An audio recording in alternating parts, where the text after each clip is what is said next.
I mentioned at the top of the show that we'd also discuss being prepared just in case. Having been through this a few times now, I can offer you some tips. In case you need any motivation, I can say that having had 2 computers, 1 laptop, 1 desktop stolen in the past few years, I never lost a single file that I'm aware of, and I definitely haven't lost anything important. Yeah, there were files on those computers I wish weren't out in the wild, but nothing I didn't also still have available to me afterwards. In the first theft, I even managed to find out a few years later that my personal data was still secure. It's a long roundabout story, but to sum it up quickly, someone who ended up with my computer, probably someone who bought it later rather than the thief himself, tracked down my dad, who has the same name I do. He had seen the name on the login screen, found my dad's phone number, called him up, and asked him if he had lost a computer and what the password was. That was pretty brave of him, and not really very bright, but it showed me that even though I never expected to see the computer again, I was at least reassured that the data on that computer was still secure, because he hadn't got into it yet. So how can you prepare for a laptop theft, just in case? First, keep your data out of the wrong hands. The absolute most effective way to do this is with a password, and not just any password, a good one. Second, don't use your computer OS's auto login feature. Make it so that you have to enter a password every time it boots up, and every time it wakes from sleep, and every time you deactivate the screensaver. This will prevent the vast majority of thieves from being able to immediately use your computer and thereby have access to all your data. A second level of password protection, called BIOS password on Windows systems and a firmware password on Macintosh systems, will provide added protection. Neither of these password levels are 100% effective, but they will go a very long way toward protecting your data. In the story of my stolen computer, it was just my login password that was able to keep my data safe for several years. I can only hope that not too long after that, maybe the guy just junked the whole thing because it wasn't worth the trouble, or it was getting old by that point. The next thing to do, just in case, is to try to avoid losing control of your data in the first place. I don't mean preventing the laptop from being stolen, we covered that already. I mean the data itself.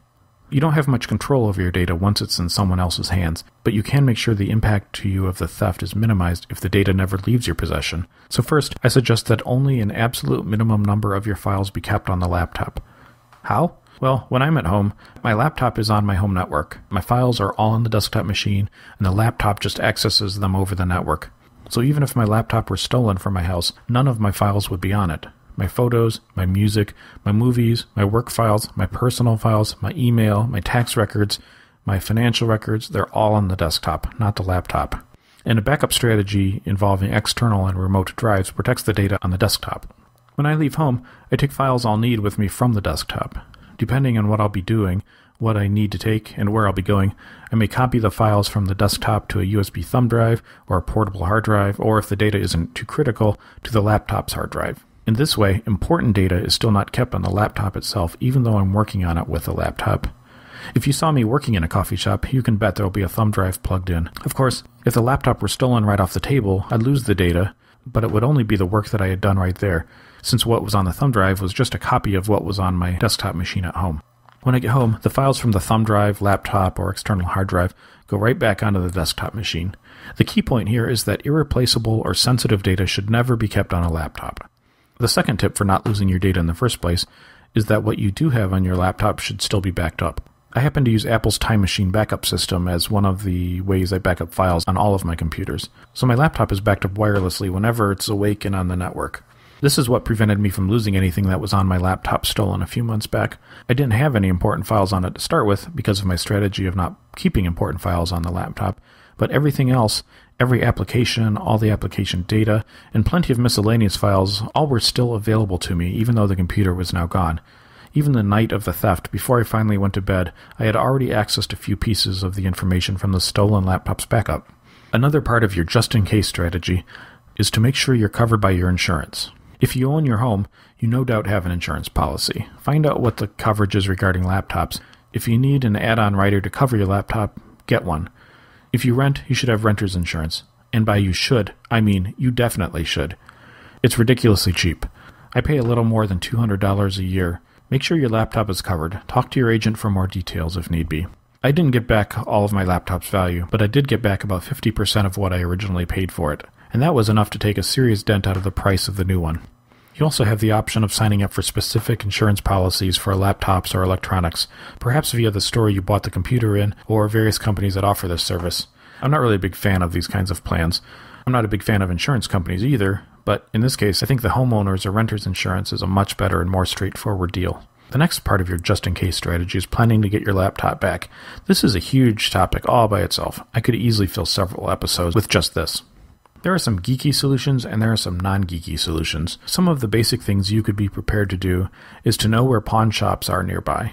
Have a photo of your laptop and its serial number ready to be distributed if need be. Be prepared to search Craigslist and other similar sites for weeks afterward. These 2 steps will help you if the thief tries to unload the laptop locally. Be prepared to register the computer at juststolen.net. Register your computer's serial number with your local police department if they offer that service. My city's police department does. I can register the serial numbers online of all sorts of electronic devices into a database they keep. Unfortunately, I didn't know about this before my laptop was stolen. But when a theft occurs, they'll check that serial number against any recovered equipment. It's no guarantee that you'll get your computer back, of course, but at least it makes it easier for the police to get it back to you if it does turn up. There's software you can put on your laptop to phone home, announce that it's been stolen, or have it take pictures via the webcam and post them online. You can set all this up in advance. You can also set it up so that you can access the computer remotely should it turn up on the internet. And then you can use that to take pictures if there's a webcam or to wipe the hard drive clean. The techniques and specifics of this are way more detailed than I can get into right now. But there are such solutions and you may want to consider them. Now, they do sound flashy and really cool, but here also there are no guarantees and they aren't without their limitations. For example, some of the software requires that the thief is able to start up and use the computer, but if you have good passwords, he may not be able to even get the computer started up to the point where such software could help you. The last piece of your just-in-case strategy, and the last thing overall we'll talk about in this episode's laptop theft protection checklist is this. Have all the information handy you'll need to file a police report and insurance claim. When my laptop theft occurred, it was late on a Saturday night, but because I was prepared, I was able to give the officer the serial number right away. When I called the insurance company Monday morning, I was able to file the claim right away because I had the receipt from the laptop. I knew how much it cost. I knew the exact model number and configuration. This is not information that you'll want to go digging for when you're stressed out or upset after a loss. Find the information now and make sure you'll be able to find it again when you need it in a hurry. Store and online purchase receipts and serial numbers are details that are really easy to lose track of over time. When something is brand new, it's not too hard to come up with the receipt or that information. But several years later, forget about it. That is, unless you're prepared.